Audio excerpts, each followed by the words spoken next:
Hello, I am here to show you how you can utilize your cell phone as your own pocket portable recording studio. New generation phones have amazing microphones and they are able to capture sound in ways that can be almost broadcast quality with no additional effort. It doesn't matter what brand your phone is, it doesn't matter which model or generation is. If you have a cell phone, you are ready to start recording and producing a podcast. Let me show you how do I do it utilizing one specific app that is available only on iOS. That means only iPhones can utilize this app. But in case that your phone is on Android, you can utilize your native recording voice notes app and essentially it will work the same way. One important thing to keep in mind is that your cell phone is going to act and behave exactly in the same way if you were handling a microphone. With that said, make sure that you position the microphone of your phone in a distance that is your open palm between the microphone and your mouth. That way, you make sure that you have a proper distance from your mouth to the microphone so it can capture your voice at its best volume, and at the same time, keeping it close enough but not that close so the sound is captured in a proper sound level and avoiding any possible distortion or saturation. If you are using an iPhone, then I will suggest that you look for the app Twisted Wave. Currently, it offers a paid version and a free recorder version. I will suggest utilize the free version first. It has a fair amount of functions that will allow you to record with good quality, while at the same time helping you decide if you want to buy the paid version that gives you additional settings and functions. So when you open the app, it will show the list of any files that you have created if you haven't used it before. If not, being the first time, it will be empty. In any case, press the plus sign on the bottom left of your screen. Then you are going to be asked which type of document you want to create. By default, it's going to show 44,100 Hz with the option of changing it to a lower or higher value, being the lowest 8,000 Hz and the highest 96,000 Hz. The criteria utilized for these numbers means that the higher the value in the numbers, the better the quality on the sound will be. However, a larger number means a larger file in size and also in resources for the computer or the device to process that information. Without getting that technical, I will just say and advise that you utilize the 44,100 Hz setting because that is the average, standard, universal sampling rate for sound recording, especially if you are just going to record voiceovers. Then the next option to choose from will be if you want this file to be mono or stereo. Regularly, when you are recording voiceovers, mono tends to be the standard for that purpose. However, if you have the option of recording in stereo, which your phone does, by the way, you can definitely use that. For this example, I'm going to use stereo. Once you selected your options for sampling rate and for mono or stereo setting, then your screen is going to show you a blank space where your recording is going to be placed, and also you see on the right side the levels similar to what you will see on a soundboard or a recording mixer. This will indicate when your voice is being recorded how strong the signal is coming into the recording. As you can see, it is color-coded, showing green, yellow, and red, and this will be your visual reference to know when the sound is being captured at an optimal sound level or when it is going way overload and you need to make adjustments, being that moving away from the source of the sound or maybe controlling the sensibility of your microphone, which is one of the particular functions this app offers to your device. In order to control how much signal is coming into your phone, you have the level on the top of your screen and you can adjust it. So that way you will see if your voice is being recorded with a strong or a low level. If you see the word monitor on the bottom, that means you can listen to the recording as it's happening. However, for this function to be utilized, it is required that you have headphones connected to your phone.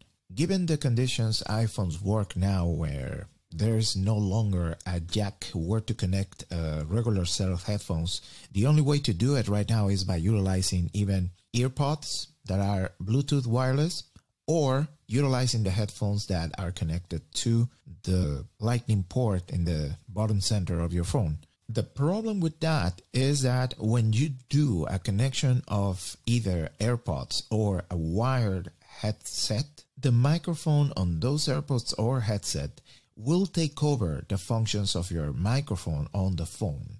And then sound quality will be completely different from the one that you can get on the microphone.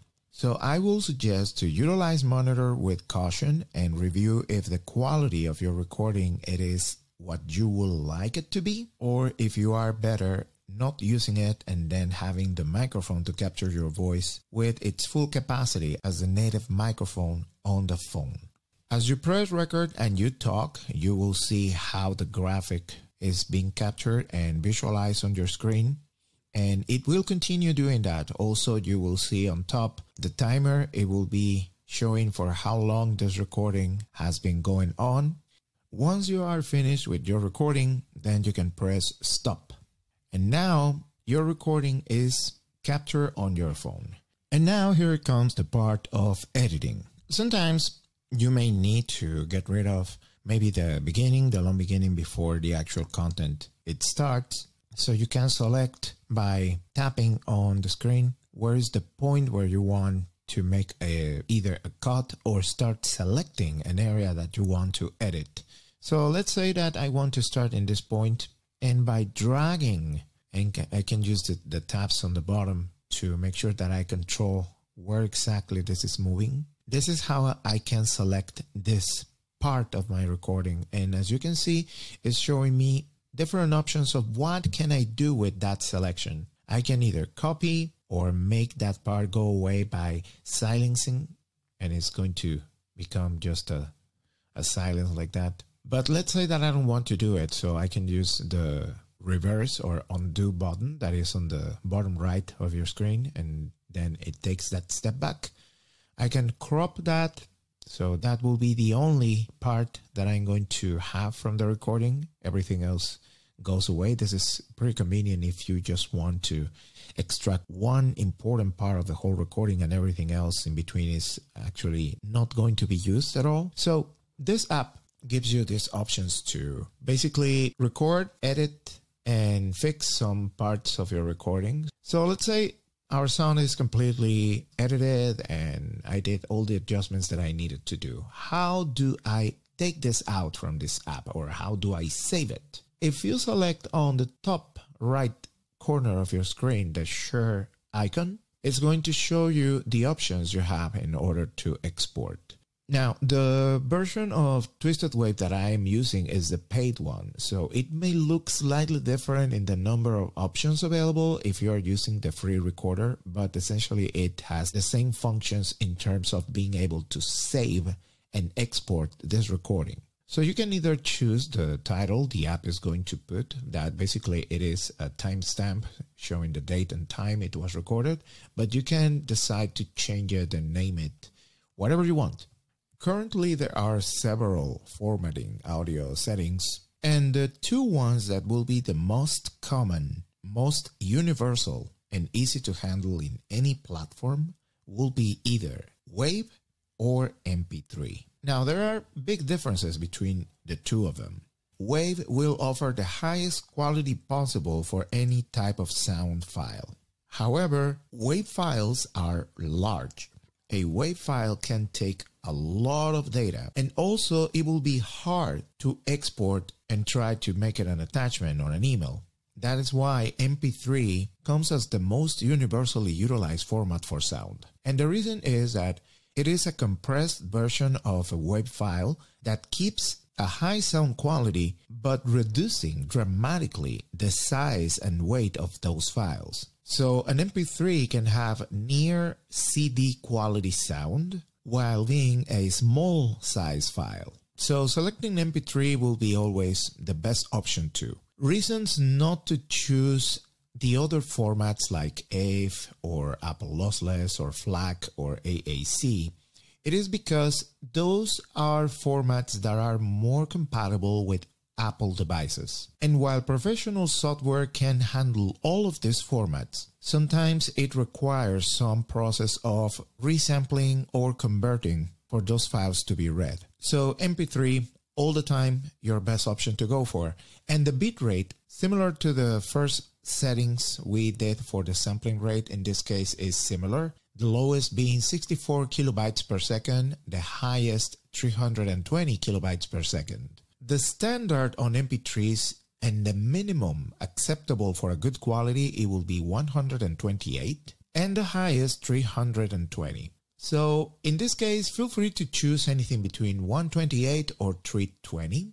I personally always go with 320 so I can have the best possible option of this format. So once the format has been decided and selected, then I will decide where I want to send this. If I want to send it over email, if I want to send it over a message using my messaging app, or if I want to sharing this file by uploading it to a platform dedicated to sound storage, being the case for this one, SoundCloud, or you can also upload it to Dropbox for the later sharing.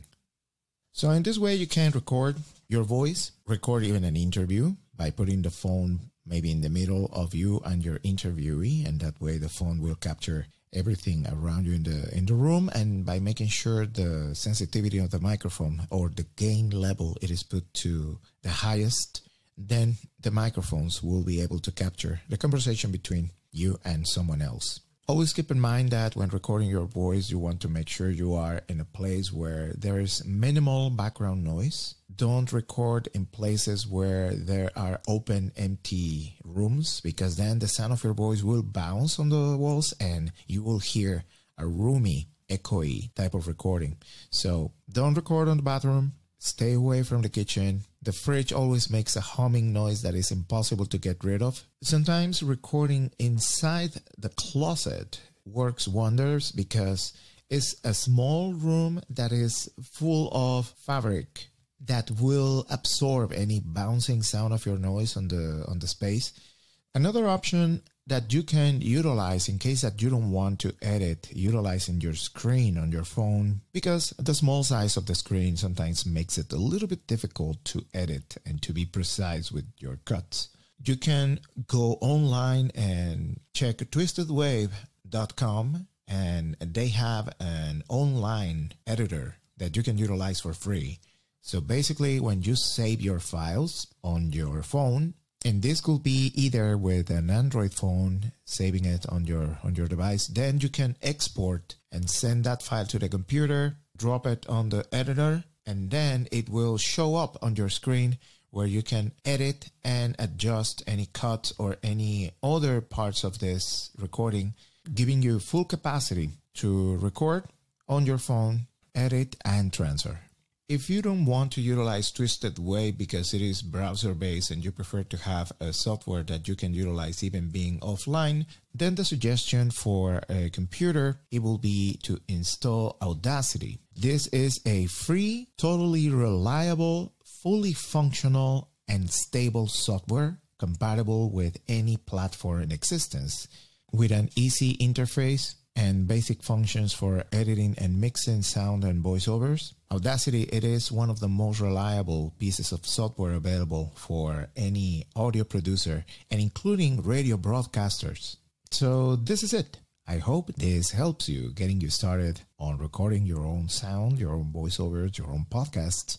And just make sure that you try different ways of recording to make sure you get the best possible sound. It may not happen at the first time, so repetition is key in order to master and improve your recording and production skills. Good luck. Thank you for watching.